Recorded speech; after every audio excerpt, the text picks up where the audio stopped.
It is time to complete our first mitten. Last week you got the right mitten to do the right gusset, and it should look like this. This week we're going to do the top, the finger section, and the thumb. Now this will be the same for both the right and the left mitten, so I won't film another one. You'll do basically the same thing. You're going to do a little one by one. There are some color changes that are in here, and then this is going to be a unique finish to the top of our mitten, which we will show and demonstrate. Here's your pattern. And on the back, then, you'll do the finger section, 1 through 4, you'll just knit plain, and then you'll start to do the one by one ribs, top shaping, and then the thumb. So let's take a look at how we do these sections. I've completed rounds 1 through 4 here, which is plain using your C color. And now I'm ready to just do a knit 1 with B, which is cream for me, and then the gray color, and it'll just be a one by one.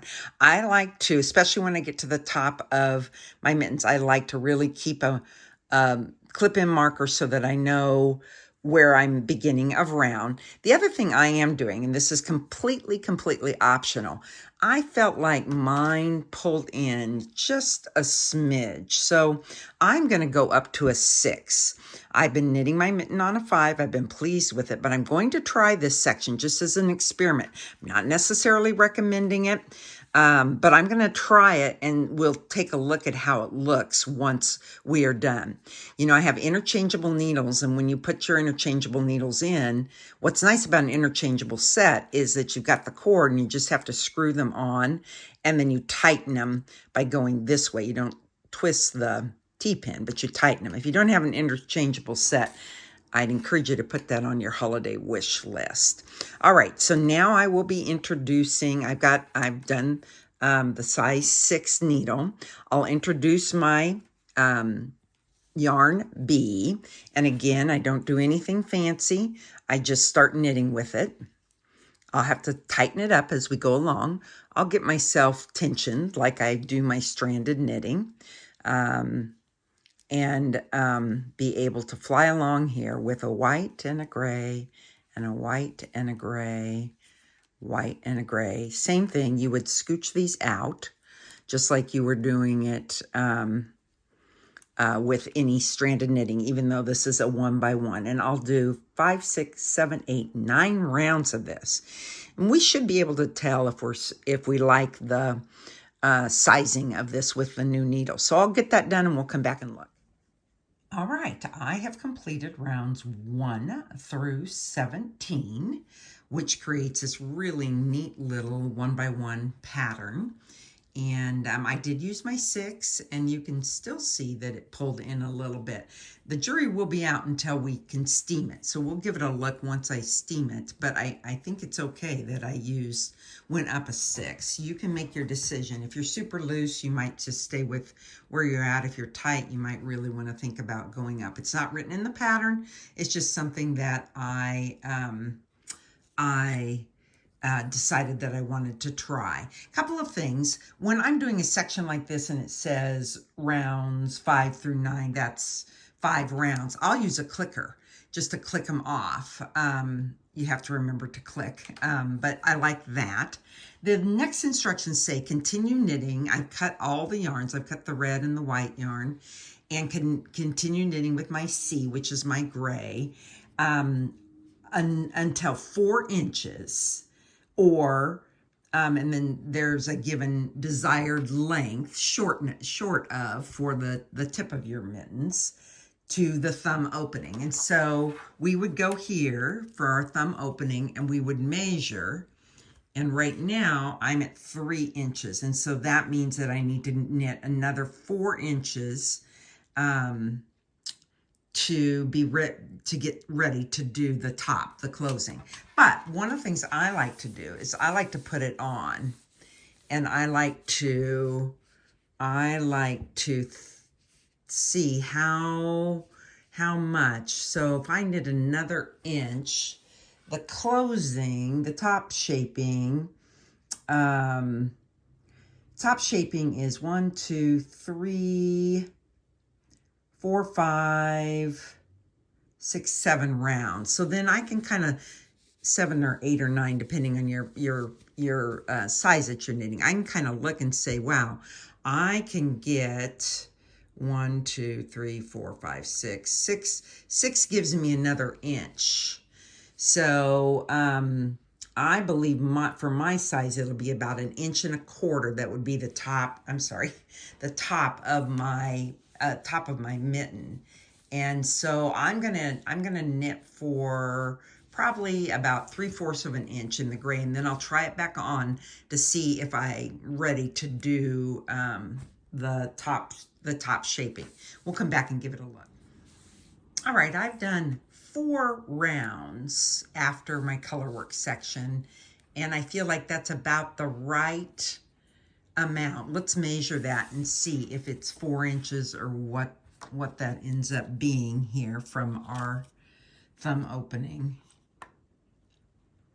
It's about 3.5, almost 3 and 3 3/4. So again, the best thing for you to do is to try it on and see how you like and you feel like the fit is. It's not going to be that difficult should we put the top of the mitten on and then we feel like it's too long or too short. You can always take it back out and do that. But I think that's going to work good for me, and I'm making the large size. One thing you want to remember is change your needles. If you changed it to do this section, you want to change it to go back to do the remainder of the mitten. I forgot on the first round, but I quickly switched, and it's a-okay. But that's common if you switch needles to forget to do that. So don't forget to switch back to your number 5s that you're using to make the rest of the mitten. Let's do the top shaping. You're going to need 3 markers that you're going to place, and this is going to be a unique top. It's not a finishing of your mitten. It's not going to be like other mittens you've done. It's not going to be like a hat you've done. My best advice is for you to just follow each round step by step. So our setup round says for us to knit, for my size, knit 16.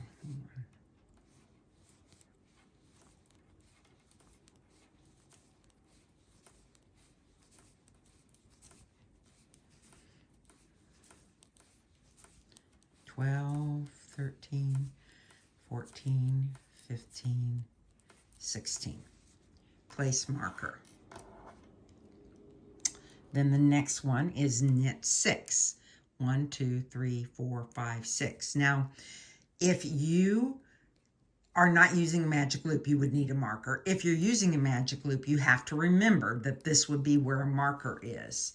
It would be a-okay if you wanted to flip it around, and in fact, it will flip around as you get going. But here's my 6.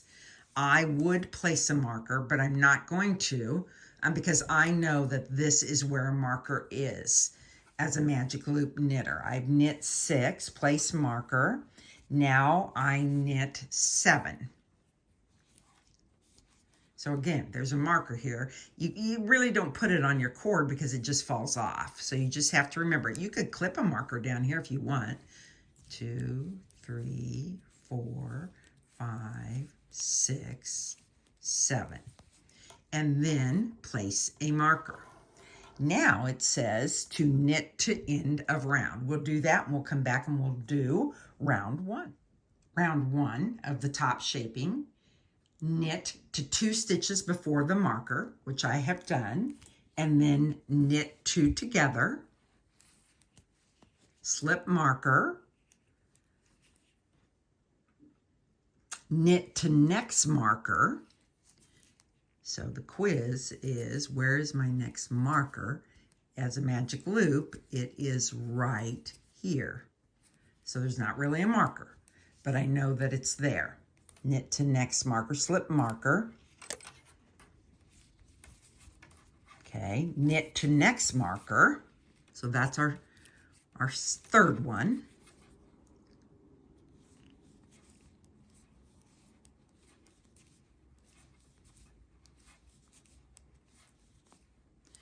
slip marker,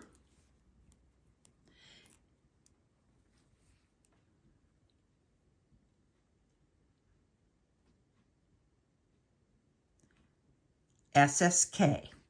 So this is going to be a slip, slip, knit. So you go slip the first stitch as to knit, slip the second stitch as to knit them together. I put the left-hand needle in the front, knit them together through the back loop. Now knit to the end of the round, and we have decreased 2 stitches. Do that, and then we'll come back and look at round 2.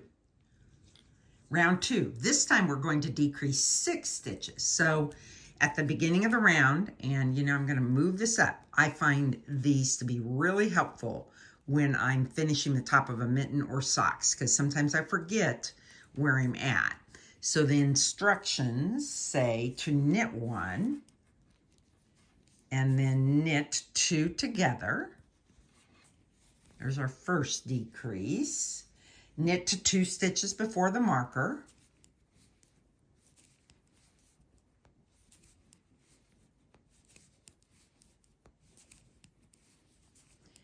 And we will do a knit 2 together again.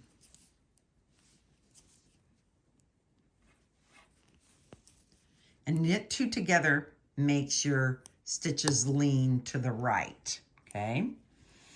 Knit 2 together, slip marker, knit to 2 stitches before the next marker. Again, we don't have a marker here, but it's here. And we knit to 2 stitches before the next marker, and then SSK. SSK, so slip, slip, knit 2 together through the back loop.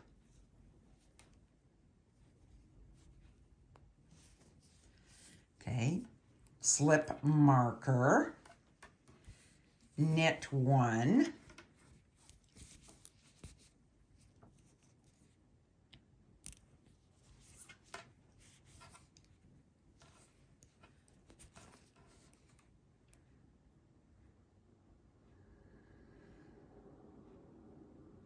knit 2 together,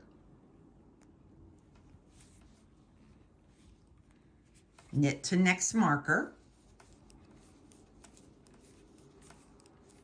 slip marker, SSK,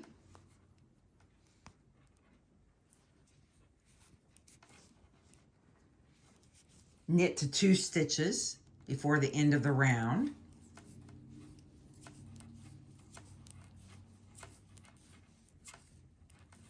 and you'll do another SSK. 2 stitches before the end of the round. I know it's the end of the round because of that. SSK. I have decreased 6 stitches, so it's a really quick decrease there. Then you're going to go back and repeat rounds 1 and 2. I need to repeat them 3 more times. And the instructions will tell you to remove the markers on the last round, and will tell you how many stitches you should have remaining. So I'll get to that point and we'll give it a look. I am ready for my final round 2. And when I'm done with this round, I'm going to decrease 6 stitches, and I should have 12 stitches. So let's do it together. We'll want to remove the markers as we go along. Knit 1, knit 2 together, knit to 2 stitches before the next marker, knit 2 together. I can go ahead and take this marker out, knit to 2 stitches before the next marker, so I'm just going to knit 1, and I'll do an SSK. I don't have to remove that marker because it's not there. Turn, knit 1,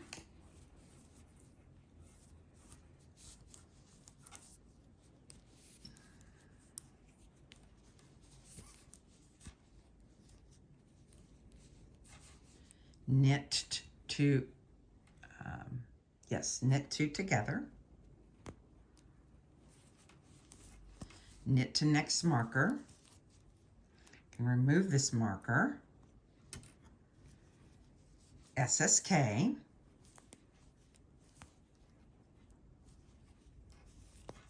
knit to 2 stitches before the end of the round, SSK.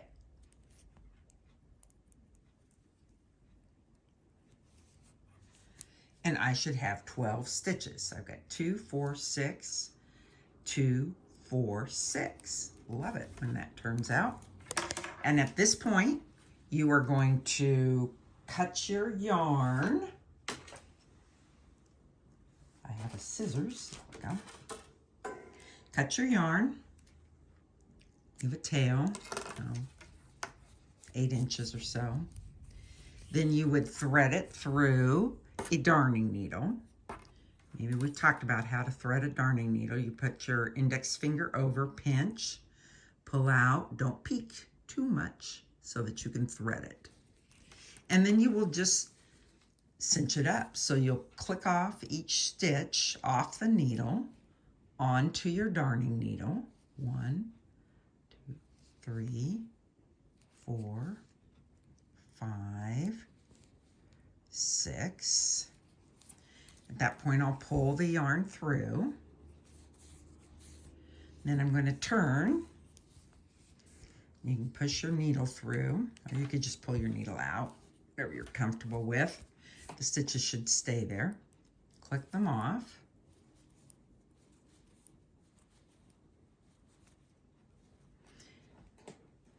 And then pull through those 12 stitches, creating a really nice, beautiful top.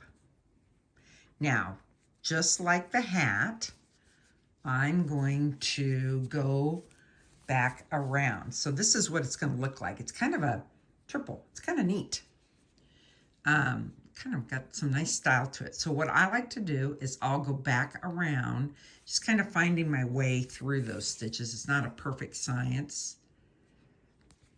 Come back.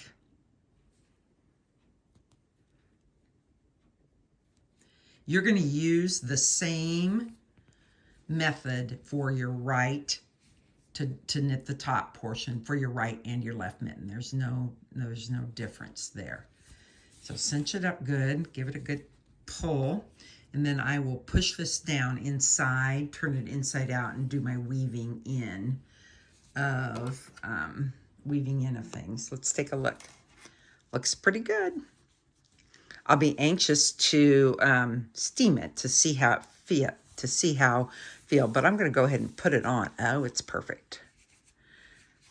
Those 4 rounds were perfect for me. That's just right where I want it. I don't want too much at the top. I want it to fit kind of snugly.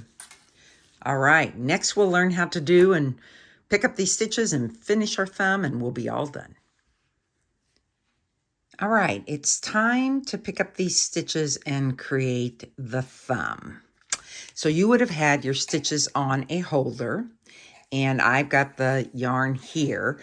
I just typically thread my stitches through with the yarn, and then I just pull it out. Now this is where magic loop really comes in handy, because I've already created my magic loop. I've slipped my stitches, and so I'm ready to go with my magic loop. And our directions for the thumb say, round 1, place held thumb stitches on the needle, which I have done. Pick up and knit 1 stitch from the mitten body. And we're going to reintroduce our main yarn. Now this is where it gets tricky.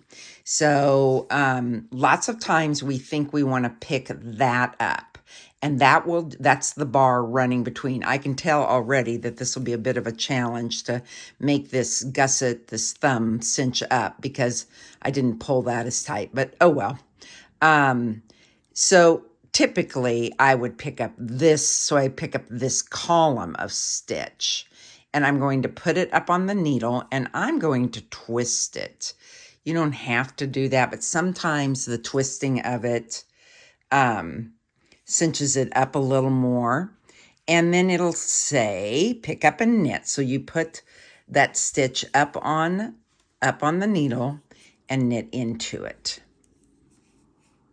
Then knit your 16 or 18 stitches that you had on your holder.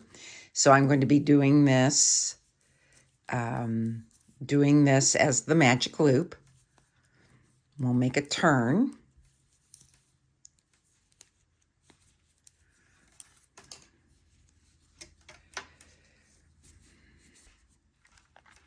You'll knit across these stitches, and then we're going to pick up and knit again.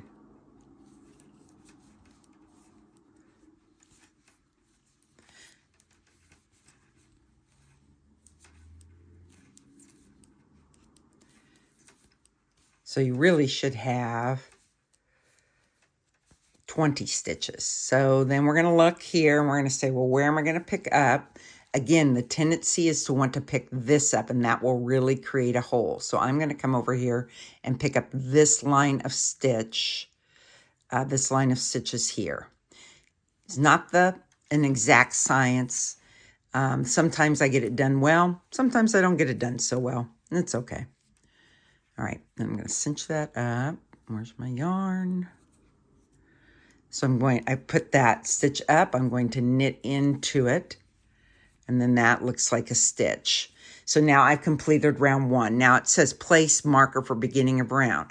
I don't have to place a marker because I know my beginning of round with the magic loop is here where the thumb meets the finger section. Now we'll knit 1 round and then we'll come back and knit 2 together to cinch that up. So we'll give that a look. All right, I completed round 2, which is knit 1 round around, all the way around. Now we will knit 2 together. And this is basically helping to cinch up that area where we joined our yarn. You're going to have to come in, your yarn's going to be loose, and so you're going to have to tug it up, find your tail, and tug that up. And then you'll knit around to the last 3 stitches, and you'll do a knit together again, knit 2 together again, knit 1. So we basically eliminated those 2 stitches that we picked up. But those pickups then help us cinch up this area where we are attaching the thumb. Then we'll continue knitting until the thumb measures 2 2¼ inches, or until the thumb reaches the top of your thumb, until the knit part reaches the top of your thumb. So this is going to be another one where I would try it on. Okay, we're coming up to this. And last 3 stitches, knit 2 together, knit 1. Okay, then let's see how things look. There's that tail. Not too bad. It's going to be a little bit gappy in here, but I will clean that up with this tail when I weave it in. Now I'm going to go ahead and knit my 2 1/4 inches or so. We'll come back and take a look at where I finish it and how that looks. Okay, I'm knitting my thumb, and I'm going to get about 2 inches from here. And so I'm trying it on. There's only 1 row that is your decrease row. So I'm going to go another probably 3 or 4 rows, and then I'll do my decrease row. And the decrease row is just simply knit 2 together all the way around, cinch it up like we cinch the top of our mitten up. So, but I would suggest trying it on.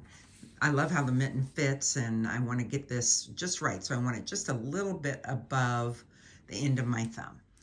It's time to tuck these ends in, and you want to give this a look a little bit, and you can see that there's going to be some gapping, which is not uncommon. And so I'm going to, I can see that I just didn't pull this up as tight as I could have when I was knitting it, so I can clean it up. So what you're going to do is you're going to turn it inside out. Get your thumb in, and we're going to tuck in our other ends, which I have done already. And now I'll pull this in, and then I'm going to just kind of do some sewing here. And what you have to kind of do is you have to do some, and then you have to turn it. I like to put my hand in here so that I don't catch others. And I can kind of see that this needs a little bit of tightening up here, right in here and across the top there. So I'm just going to kind of start down here. I'm just going to kind of do a little whip stitch, but I'm only going to take just little bites of the yarn because I don't want it to really show on the right side. And you don't want to pull it up too tight, and you can kind of see, just take a bite here, grab this, take a bite here.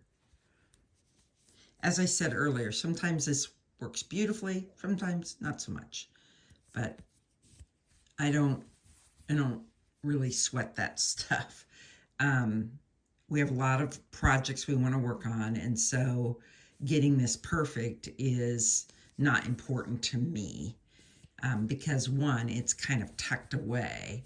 Then I'm going to come across here, and I'm going to just continue to I'm picking up a bit here, a bit here, a bit here, just kind of whipping this together like this.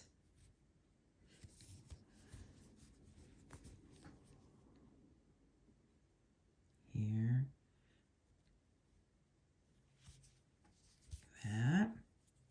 You can see I'm getting a nice close kind of on this area here. Looks like I've got a little bit more, and I'm kind of exaggerating it because I'm pushing my finger in there, but it allows me to kind of see where I might need to clean things up. There. A couple more. Then we'll go look at it on the outside. Whoop. So you can see got going on.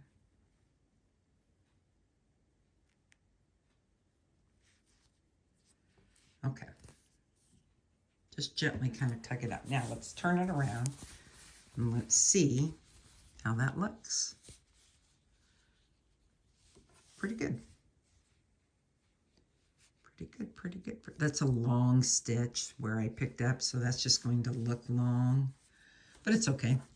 It's kind of buried in the inside of the mitten. Kind of looks like a line up.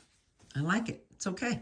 Now I'm going to steam them, and we'll come back and give a look and see what the steaming does for these mittens.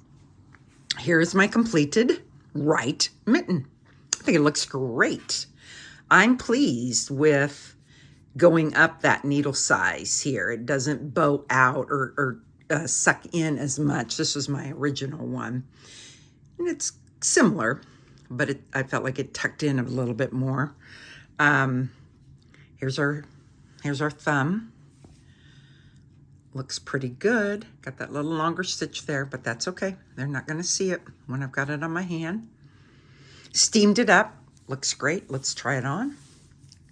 It's a perfect fit. I hope you enjoyed knitting this mitten pattern. You can certainly just knit it plain without any of the color work if you would prefer, as a plain mitten, as a unique mitten pattern with the gusset that creates the thumb that has the arch.